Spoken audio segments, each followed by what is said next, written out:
And finally, here we are back with example 9, which tasks us with writing a coordinate proof for the midsegment theorem. The midsegment theorem, of course, means that when we have a midsegment for a triangle, like, for example, this one right here, it is half as big as the third side of the triangle, which is going to be OL, and is also parallel to that segment.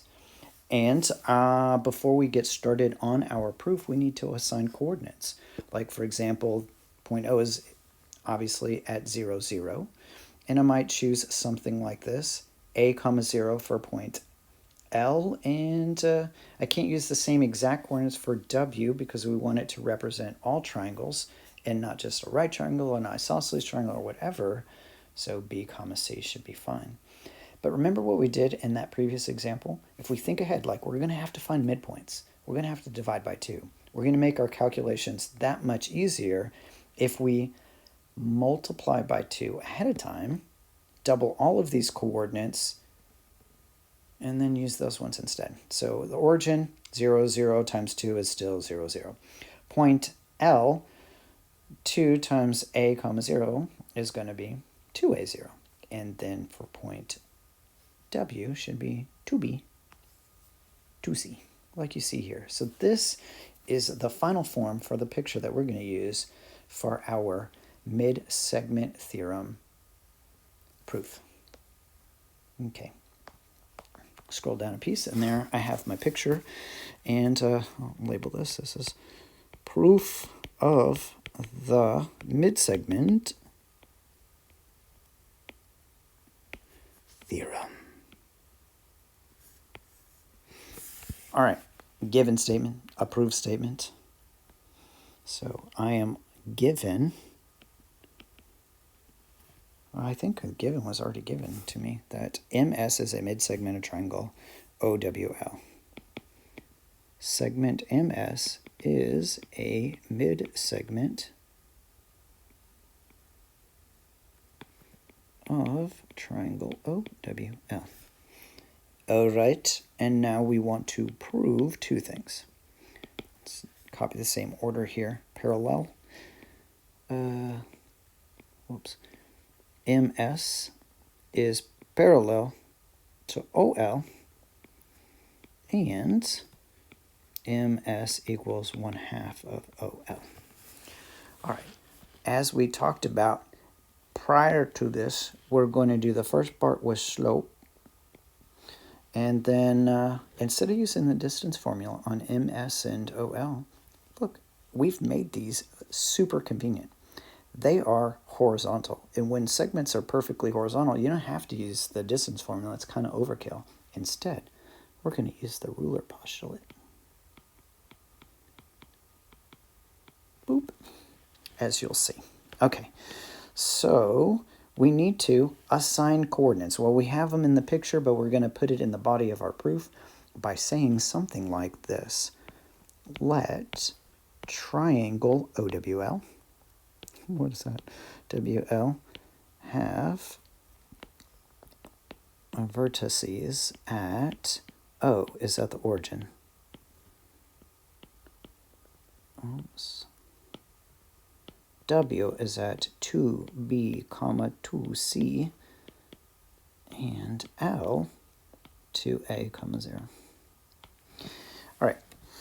In order to do the slope, in order to do the ruler postulate, we need the coordinates for points M and S, and we're going to get those things by the ruler postulate.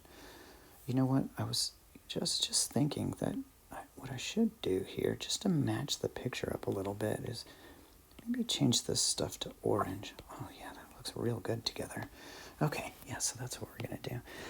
Okay, so by the, let's scroll this down so you can still see all kinds of stuff. By the midpoint formula,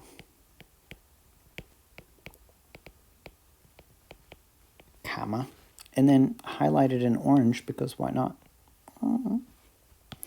By the midpoint formula, let's find the coordinates of M. Let's find the coordinates of S. So M has coordinates.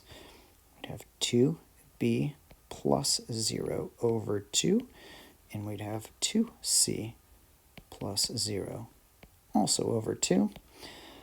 which will simplify to just simply b comma c. Stop zooming in and out. iPad. S.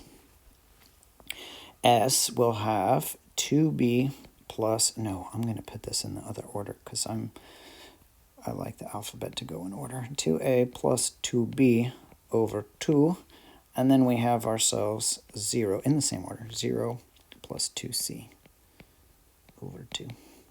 So S has, so if I have 2a plus 2b divided by 2, the 2's cancel and I just get a plus b.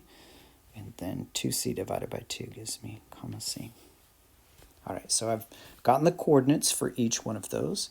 Now we want to prove that the slopes are the same in order to show that they are parallel to each other. In order to do that, I need the slopes using the slope formula. By the slope formula,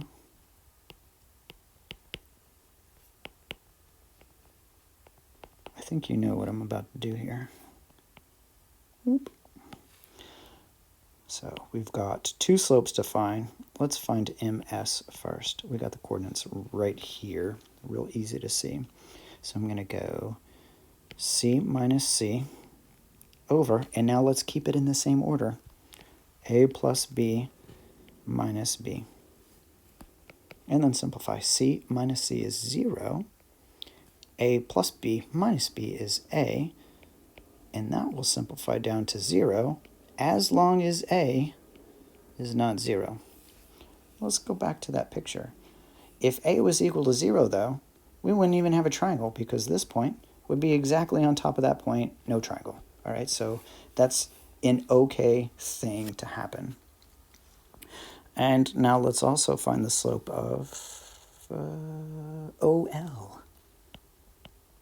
Mole is equal to 0 minus 0, see where this is going, over 2a minus 0. Simplifies to 0 over 2a, which also reduces to 0 as long as a is not 0. And then draw your conclusion. What's it mean? We'll close those parentheses. What's it mean when the slopes are the same? Since their slopes are equal,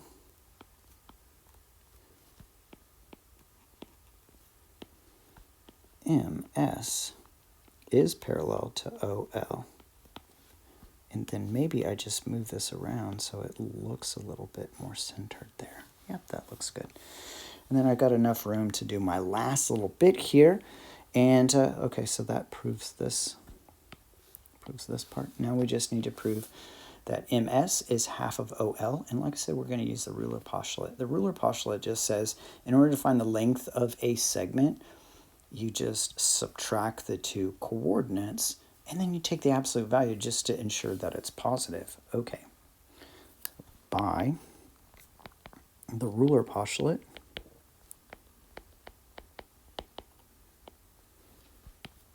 highlight. Could you have used the distance formula here? You sure could. It's just that the y coordinates are just going to cancel. It's going to give you 0 anyway. It's going to simplify down to the same exact thing. So by the Ruler Postulate, let's find MS first. MS is equal to, we need an absolute value here. MS, we're going to subtract these, like the y coordinates are the same, so we don't have to worry about those. We only subtract the two x coordinates, and I realize here that I never wrote those down. This was A plus B, comma C. Okay, so we're going to subtract these two x coordinates and take the absolute value. A plus B minus B, which will simplify down to the absolute value of A. And don't worry about the fact that it has an absolute value on it. It just means like if A was actually over here on this side of the y-axis, it would be a negative number, but its actual length needs to be the positive version of that particular number. And now let's find OL.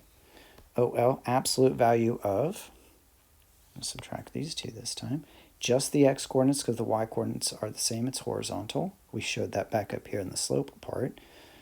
2a minus 0, which is equal to the absolute value of 2a. Now 2 is already positive, so it can come out of that absolute value, and we can immediately see that OL is twice as big as MS, or MS is half as big as OL. That's what I'm going to write. Therefore, MS is equal to 1/2 of OL. And there you have it. We have, for every single possible triangle type, just proven the midsegment theorem. We were able to show that the midsegment of a triangle is both parallel to the third side of the triangle, and it is half as big as that side as well. And that concludes this lesson on midsegment theorem and coordinate proof. And one more time, just a reminder, as far as your assignment goes, it's in the purple geometry book along with some challenge problems.